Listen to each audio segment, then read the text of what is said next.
Good morning, student. Today we will start BCom part first ABST paper first. Topic अपना है वो royalty account numeric question number third. Students, last जो अपनी class थी उस class में हमने क्या किया था, लेसी की बुक में एंट्री कंप्लीट की थी और आज अपने को लेसी की बुक में अकाउंट मेंटेन करनी है। देखिए, ये जो रॉयल्टी वाले न्यूमेरिक क्वेश्चन है ये इसमें थोड़ा टाइम अधिक लगता है। पहले टेबल क्रिएट करिए, फिर अकाउंट करिए, एंट्रियाँ करिए, दोनों के बुक में करिए, ये सभी काम। बट एग्जाम में जो अपने को है तो टेबल तो क्रिएट एटलीस्ट करनी ही होगी। इसके बाद अकाउंट, एक की बुक में एक अकाउंट, एक की बुक में एंट्रियाँ, ऐसे पूछेगा। बट अभी अपने स्टार्टिंग के क्वेश्चन है, इसलिए अपने को ये अकाउंट भी पूछता है और एंट्रियाँ भी पूछता है दोनों की बुक में, और अकाउंट भी। तो इनका टारगेट ये है कि बच्चे एक या दो या तीन क्वेश्चन में अकाउंट एंट्री दोनों के बुक में करे तो एक्सपर्ट बन के फटाफट उसके फिर एंट्रियों में अकाउंट में किसी प्रकार की कोई प्रॉब्लम नहीं है। इसलिए अपने को एंट्री अकाउंट भी मेंटेन साथ में करनी चाहिए। इसके बाद आगे अपन जितने भी क्वेश्चन करेंगे उसमें मैं ओनली टेबल क्रिएट करूंगा, फिर आपको कहूँगा कि ये इसके जो भी एंट्री अकाउंट है वो कंप्लीट कर लेना, ठीक है। तो आप स्टार्टिंग के फर्स्ट सेकंड थर्ड 3-4 क्वेश्चन ईमानदारी से दोनों की बुक में एंट्री और अकाउंट मेंटेन करते हो तो मैं कहता हूं कि आगे आपको किसी प्रकार की एंट्री अकाउंट में प्रॉब्लम रहेगी, ठीक है। टेबल तो मैं क्रिएट करूंगा सभी क्वेश्चन की, पर एंट्री अकाउंट में कोई, आप देखते हो अभी मैंने एंट्री आ की थी बिल्कुल सिंपल वे में, मैं अपने टेबल से देखता गया और उसमें एंट्री अमाउंट करता गया। एंट्री भी सेम, एंट्री जो लिखी हुई थी अमाउंट ही मैं चेंज कर रहा था, ठीक है। इसी प्रकार से अकाउंट भी बिल्कुल सिंपल है, लास्ट में हमने क्लास में किए थे, अभी स्टार्ट करेंगे इसी प्रकार से। तो आपको 3 या 4 क्वेश्चन करने के बाद आपको भी बिल्कुल आसान लगेगी एंट्री और अकाउंट, ठीक है। टेबल क्रिएट करना रिक्रूटमेंट के कंडीशन पर डिपेंड करता है, किस प्रकार की वो कंडीशन लगाता है उसके अकॉर्डिंग वो टेबल चेंज की जाती है, ठीक है। यस, देखिए अपन आज स्टार्ट करते हैं books of Lesi, books of Lesi. और इसमें फर्स्ट अकाउंट है अपना royalty account.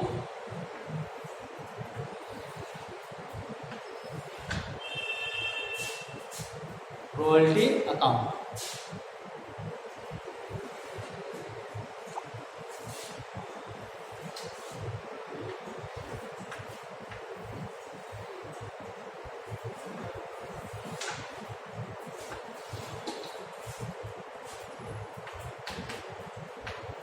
that particular amount, that particular और amount, ठीक है। अब हम स्टार्ट करते हैं। उससे पहले रॉयल्टी अकाउंट कैसे क्रिएट किया जाता है। वैसे तो अपने पास अभी एंट्री है, एंट्री से लेजर पोस्टिंग करते हैं, नियम तो यही है। बट आपको मैंने शॉर्टकट ऐसे भी बताया था कि रॉयल्टी अकाउंट कैसे बनाते हैं। To landlord by P&L account complete होगा, to landlord by P&L, to landlord by P&L। अब आपको सर अमाउंट क्या लिखना है, अमाउंट रॉयल्टी वाला जो कॉलम देखिए वहां से देखते जाइए, अमाउंट लिखते जाइए, कोई दिक्कत नहीं है। तो डेट आपके पास है वो डेट लगाइए, टू लैंडलॉर्ड अमाउंट रॉयल्टी से देखिए, फिर डेट लगाइए और 1 वर्ष कंप्लीट होने के बाद डबल लाइन से बंद कर दीजिए। इतना सिंपल ये अकाउंट है जो सभी को आसानी से समझ में आ सकता है। क्लियर? यस, अब हम स्टार्ट करते हैं। यहाँ मैं लिख देता हूँ 2015 हाफ ईयर लेना अपना, इसलिए यहाँ लिखते हैं 30/9 और 31/3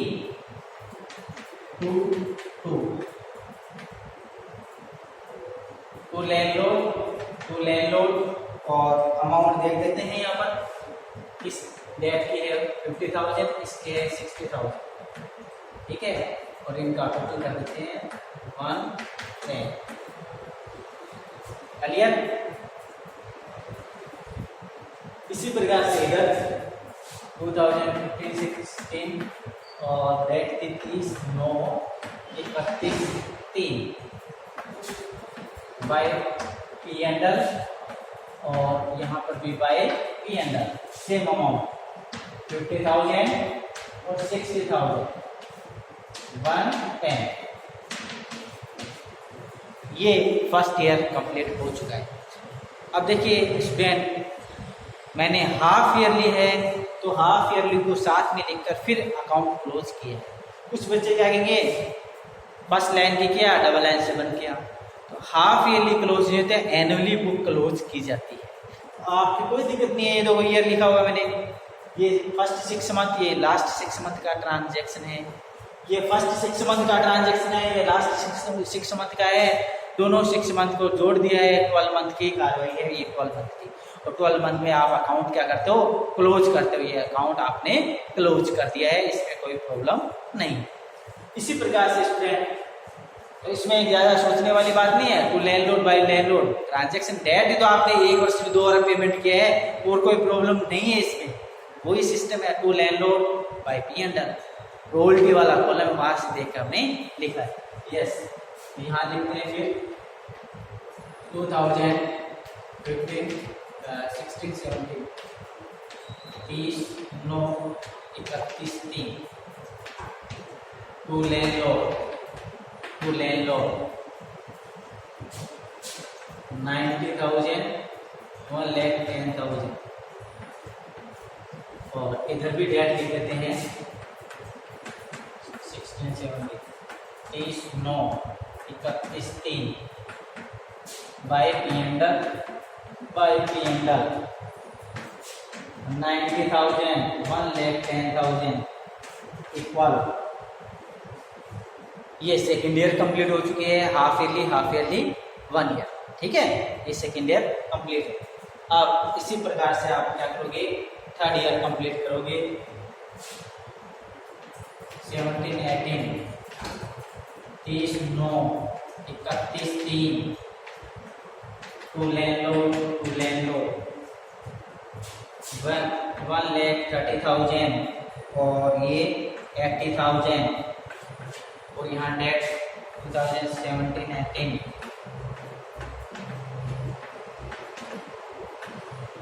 बाय पी एंडल, और यहाँ पर भी बाय पी एंडल 1,30,000 और ये 80,000 कंप्लीट। तो इस प्रकार से रॉयल्टी अकाउंट हमने 3 ईयर के लिए कंप्लीट किया है। ठीक है, तो ये अकाउंट कंप्लीट हो चुका है। आपको शॉर्टकट फिर रिमाइंड करवा देता हूँ। रॉयल्टी अकाउंट जब भी बनाते हैं तो लैंडलॉर्ड लिखा जाता है, तो बाय पी एंड लिखा जाता है, और अमाउंट में रॉयल्टी का जो कॉलम है वहाँ से देख कर अमाउंट पुट की जाती है। ठीक है, अब नेक्स्ट कॉलम अपना है, नेक्स्ट अकाउंट है स्टूडेंट, इसका नाम है शॉर्ट वर्किंग अकाउंट। इसको नोट करिए, फिर स्टार्ट करते हैं शॉर्ट वर्किंग अकाउंट।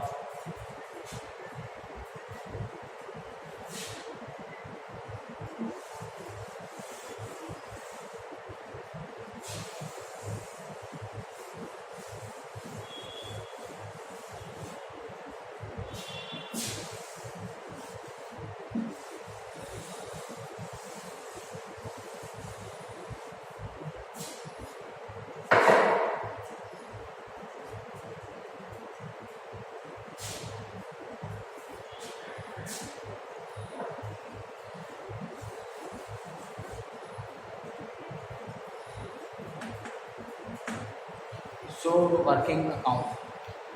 अब स्टूडेंट देखिए, शॉर्ट वर्किंग का शॉर्टकट तरीका क्या है।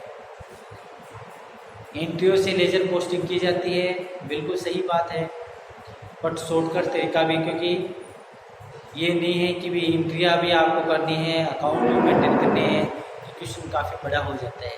ठीक है, इसलिए आपको एंट्रिया नहीं पूछ के अकाउंट ही डायरेक्ट पूछ सकता है, इसलिए शॉर्टकट भी अपने को आना चाहिए। तो शॉर्टकट ये है शॉर्ट वर्किंग का कि शॉर्ट वर्किंग इंक्रीज होती है, डीआर में लिखेंगे to landlord. Short working increase होती है, डीआर में लिखेंगे टू लैंडलॉर्ड। और शॉर्ट वर्किंग डिक्रीज होती है, सीआर में लिखेंगे by landlord by P and L और बाय बैलेंस सीडी। ये कंसेप्ट अपने माइंड में क्लियर रखने हैं। शॉर्ट वर्किंग इंक्रीज हो डीआर में to landlord, short working decrease हो सीआर में by landlord by P and L. ठीक है, तो बाय बैलेंस सीडी से अकाउंट को क्लोज करना है यदि अंतर रहता है तो। अब कुछ बच्चों के दिमाग में ये चल रहा है कि सर शॉर्ट वर्किंग इंक्रीज हो रही है या डिक्रीज हो रही है, हमें कैसे पता चलेगा? वेरी सिंपल, आपके पास टेबल है, उस टेबल में शॉर्ट वर्किंग का कॉलम है, शॉर्ट वर्किंग का क्या है, कॉलम है, शॉर्ट वर्किंग जो माइनस में लिखे ना वो शॉर्ट वर्किंग का कॉलम है, वहाँ से आपको पता चलेगा शॉर्ट वर्किंग हुई है या इंक्रीज हुई है।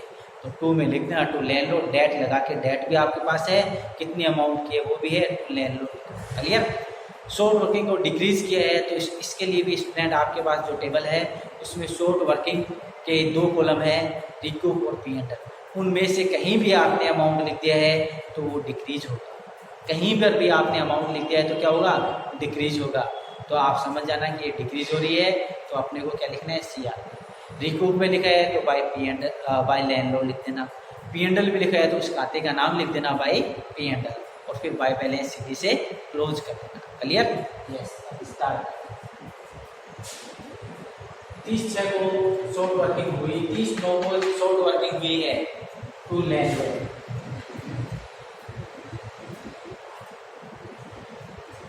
40,000। फिर अगेन 31 को हुई है टू लैंडलॉर्ड 30,000, ठीक है, और आपने डिक्रीज नहीं किया है तो अपन यहाँ लिख देंगे बैलेंस सीडी 70,000, ठीक है, 70,000। फिर सेकेंड ईयर में लिखते हैं टू बैलेंस बीडी, 1 अप्रैल को लिखते नहीं, 1/4, टू बैलेंस बीडी 70,000। इसके बाद आपने रिकूप किया है, पी में ट्रांसफर किया है, तो यहाँ लिख देते हैं 31/3 को हुआ अकाउंट, 31/3 को to by landlord 20,000 by P and L 50,000, और ये इक्वल।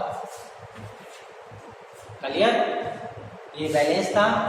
फिर मैंने इस डेट में डिक्रीज किया है, बाय लैंडलॉर्ड रिकूप किया है 20,000, बाय पी एंड एल में ट्रांसफर किया है 50,000। इस प्रकार से वो ट्रांसफर किया।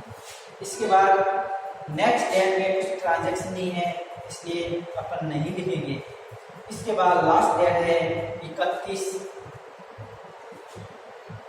लास्ट में है तो फिर लिख देना, लास्ट वाले हाफ ईयर में है, शॉर्ट वर्किंग हुई है तो आप लिख देना टू लैंडलॉर्ड, और सी आर साइड में लिख देना bye P and L. Clear? Last में है ना उसको, तो लैंडलॉर्ड शॉर्ट वर्किंग हुई है, क्या किया आपने, पी एंड एल में ट्रांसफर किए, ठीक है, उसी डेट को, तो बाय पी एंड एल। तो इस प्रकार से शॉर्ट वर्किंग अकाउंट भी कंप्लीट हो चुका है, इसको नोट करिए। फिर लैंडलॉर्ड का अकाउंट स्टार्ट करते हैं।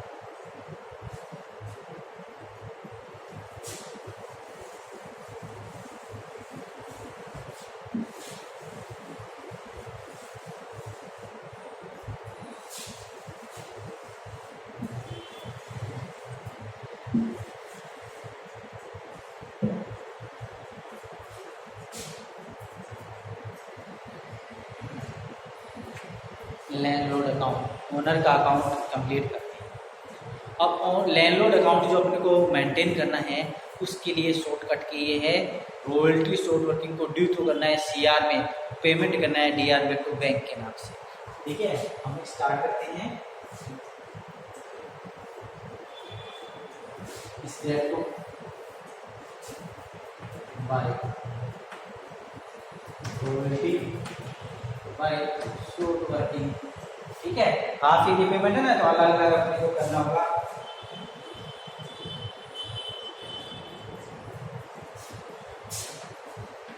$50,000 और $40,000, और ये 6 मंथ की पेमेंट है इसलिए डेट हटा के डेट वाइज ही अपने को काम करना है।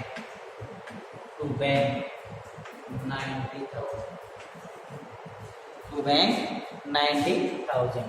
फिर 31/3 को स्टार्ट करेंगे by royalty by short working, और बाय रॉयल्टी और शॉर्ट वर्किंग है वो 60,000 और 30,000 है। और टू बैंक 31/3 को, टू बैंक 90,000। ठीक है, ये फर्स्ट ईयर की एंट्रियाँ कंप्लीट हो चुके हैं। इसी प्रकार से सेकेंड ईयर में फर्स्ट 6 मंथ और लास्ट 6 मंथ, इसी प्रकार से थर्ड में भी फर्स्ट 6 मंथ अलग, लास्ट 6 मंथ अलग, इनको साथ में मत करना क्योंकि हाफ ईयरली पेमेंट करना है, ये तो पेमेंट का अकाउंट है। ठीक है, तो ये कंप्लीट आप करना नेक्स्ट क्लास में। इससे पहले मैं आपको बताऊं कि मैंने जो अभी काम कंप्लीट किया है वो लेसी की बुक में इंट्रिया कंप्लीट की है और अकाउंट मेंटेन की है। आप लैंडलॉर्ड की बुक में इंट्रिया करना और अकाउंट मेंटेन करना, ठीक है, रिवर्स काम करना आपको बताया है। नेक्स्ट क्लास में नेक्स्ट क्वेश्चन स्टार्ट करेंगे। थैंक्स।